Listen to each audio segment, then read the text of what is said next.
Mas no Brasil, não. No Brasil, a lei é vaga para que o governo possa fazer o que cacete ele quiser. Essa ideia vem do pessoal do Poynter Institute e da International Fact-Checking Network. Se você, meu aluno do Fim da América, vocês sabem quem são eles. Vejam o encontro que aconteceu e o discurso do Alexandre de Moraes e da Carmen Lúcia no Global Fact 12, no qual falou também a Patrícia Campos Melo, aquela da história do Dalfuro,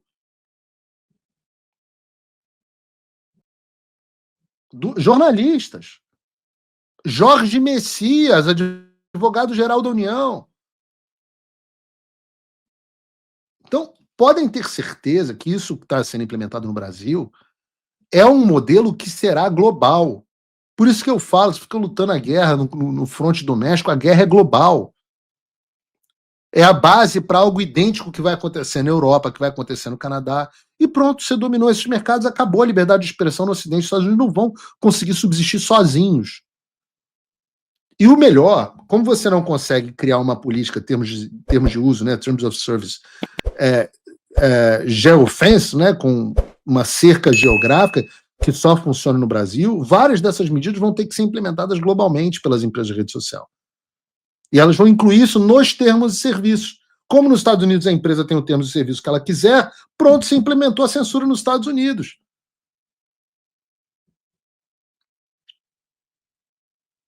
Vejam o que diz a Carmen Lúcia, essa que estava nesse evento Global Fact 12, financiado por esse instituto bancado pelo Jorge Soros. Vejam o que diz a Carmen Lúcia. É proibida constitucionalmente, é proibida eticamente, é proibida moralmente, é proibida, eu diria até espiritualmente.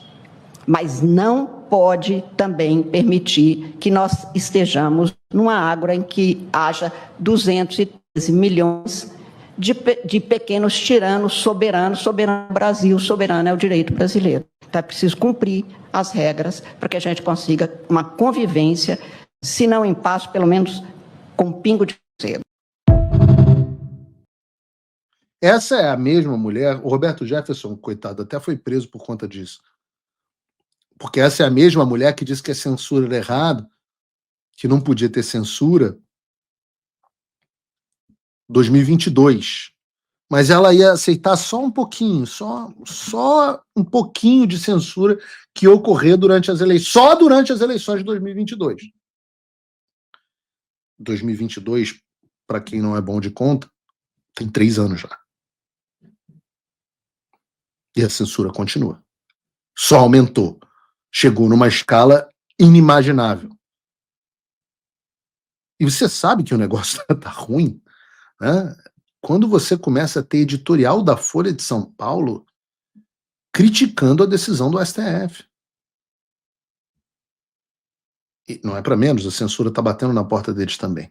Mas diz a Folha de São Paulo: o STF incentiva o tumulto e censura ao legislar sobre a internet.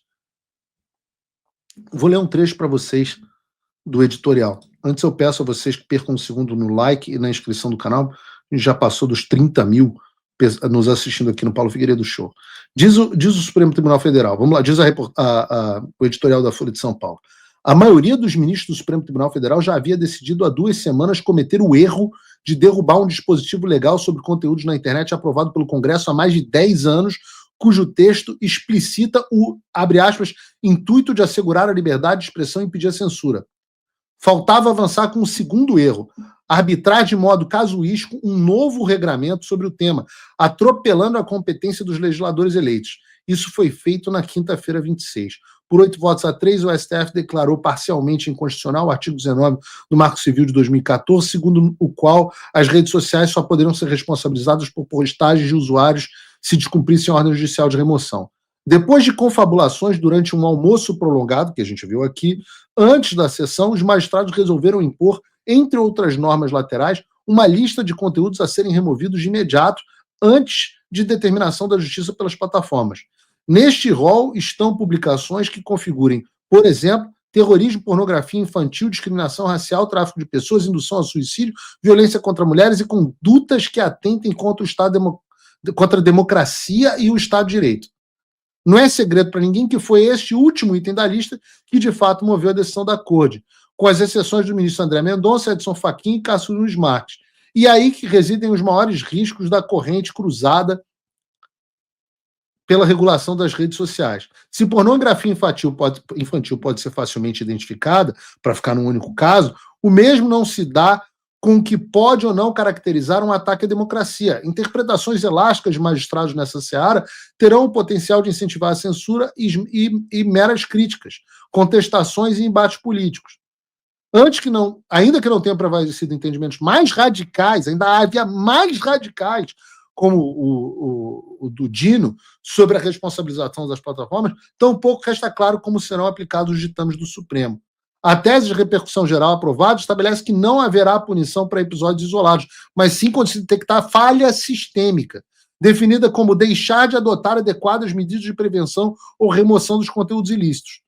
Não é difícil imaginar que uma norma tão vaga vá provocar questionamentos judiciais de todo tipo, fomentando a insegurança. Pausa aqui para o meu comentário. Quando o governo aprova uma norma vaga, é muito simples. A lei, ela não serve para limitar o seu direito. A lei, ela deveria servir para limitar o que o governo pode fazer. O quanto que o governo pode mexer nos seus direitos. A lei era para segurar que o Estado não avançasse sobre os seus direitos. Mas no Brasil, não. No Brasil, a lei é vaga para que o governo possa fazer o que cacete ele quiser. De acordo com o quê? Com a relação que o seu advogado tiver com o juiz. Se o advogado vai no Gilmar Palusa, se o advogado patrocinou o Gilmar Palusa, então a lei é uma. Não patrocinou? Ih, rapaz! E aí não, aí a lei, rapaz, é vaga. A interpretação para o juiz. Continua o artigo aqui, o editorial da Folha. Não parece, por acaso, que o texto do STF faça o que soa como reconhecimento de sua intervenção canhestra. Apela-se ao Congresso Nacional para que seja elaborada legislação capaz de sanar as deficiências do atual regime quanto à proteção de direitos fundamentais. Ocorre que a lei já existe e eventuais aperfeiçoamentos dependem de entendimentos políticos. Quem fragilizou um direito fundamental, o da livre expressão, foi a corte mais alta do país. Ou seja, a Folha de São Paulo, no seu editorial, que é uma novidade jurídica para a Folha, uma novidade editorial para a Folha, a Folha de São Paulo senta o pau na decisão do Supremo Tribunal Federal. É claro que a Globo está totalmente a bordo, mas a Folha de São Paulo, aparentemente, não. Eu vi também o William Vac tentando a mamona nesse assunto. Trump voltou à presidência. E isso é um alívio, sem dúvida. Mas o que isso muda no Brasil? Nada, se ninguém fizer nada. A verdade é que a esperança não pode virar passividade. As coisas não vão se resolver sozinhas. E muito menos com textão e xingamento nas redes sociais. Não espere que alguém venha salvar o país por você. Se você não agir, ninguém vai. Eu estou fazendo a minha parte. Eu larguei tudo para me dedicar a isso. Mas sem apoio, esse trabalho simplesmente não continua. Quer saber como pode ajudar sem sair da sua rotina, sem sair da sua vida? Simples. Apoie quem está na linha de frente. Acesse www.paulofigueiredoshow.com/apoie e com apenas $5 por mês você mantém esse trabalho vivo. Se você puder mais, considere a possibilidade de se tornar meu patrono Gold e tenha acesso ao meu grupo privado no WhatsApp, onde você participa das discussões que guiam o conteúdo e muito mais. A diferença entre quem só assiste e quem faz parte da mudança é a atitude.